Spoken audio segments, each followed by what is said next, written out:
All right, welcome back to Texas History. Let's pick up with Roman numeral 3, politics in the 1930s.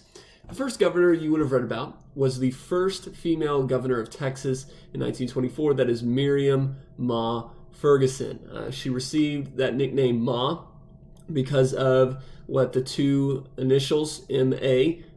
Formed Ma, but also she had two daughters who called her that. She was elected governor. Her husband James had been Texas governor, but he had been impeached due to numerous scandals and a lot of sketchy things that he had been a part of while being governor, but he was still popular with Texas voters. So she ran for governor, promising to follow her husband's advice. She was saying, basically it'll be my husband being governor. I'll just be the face of the seat here. So Ma Ferguson's term as governor, though, was just like her husband's. It was tainted with scandal. She was defeated in the next election. But she regained the governorship in 1932.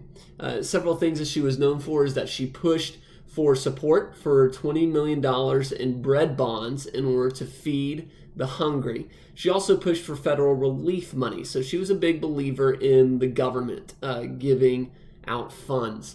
But it was soon found out by her opponents that she used the federal relief money to pay political supporters so that she would get reelected. So she was just like her husband in that there were a lot of scandals and corruption. But she also replaced, this was very, very unpopular in Texas, she replaced many Texas Rangers with political supporters. She didn't like some of the Texas Rangers who might have been political opponents, didn't want to enforce laws that she set, and so she replaced them with political supporters. And in retaliation, the Rangers as a whole allowed crime to become a serious problem. They were like, if you're going to replace us because you don't like our politics, we're just not going to enforce some of the laws here, which isn't right on their part. But it was brought about by Ma Ferguson and her corruption. She ended up losing an election to James Allred. Here's a picture of James Allred here.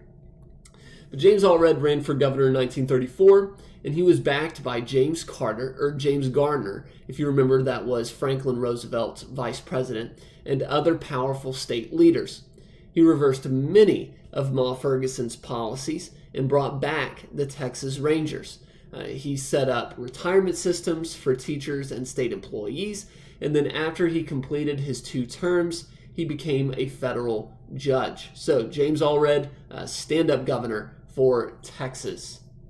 Then, after James Allred, you had Wilbert Pappy O'Daniel. Notice here this radio microphone of him broadcasting onto the radio. The radio was a huge factor in Pappy O'Daniel winning the governorship.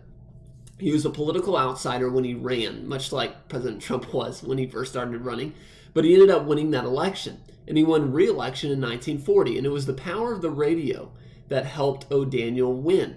He started a radio show where he commented on politics and religion, and also even had a band perform on his radio show. The funny thing is that he was all fluff, no substance. He didn't keep any of his campaign promises, but he was still popular enough to win the election in the U.S. Senate in 1941. It was like he wasn't doing anything, but the people just loved him. So they were willing to elect him even to the Senate. So pretty crazy there, but that was Wilbert Pappy O'Daniel. And so that will do it for this section. We'll pick up with Texas minorities push for basic rights in the next lecture, and then on Thursday you will review, and then on Friday you will have your last chapter quiz, and that will be it. And I will give instructions for the last week, the week of the 11th, I believe is what that is. Yeah. All right, so I hope that you have a great rest of the day. Take care.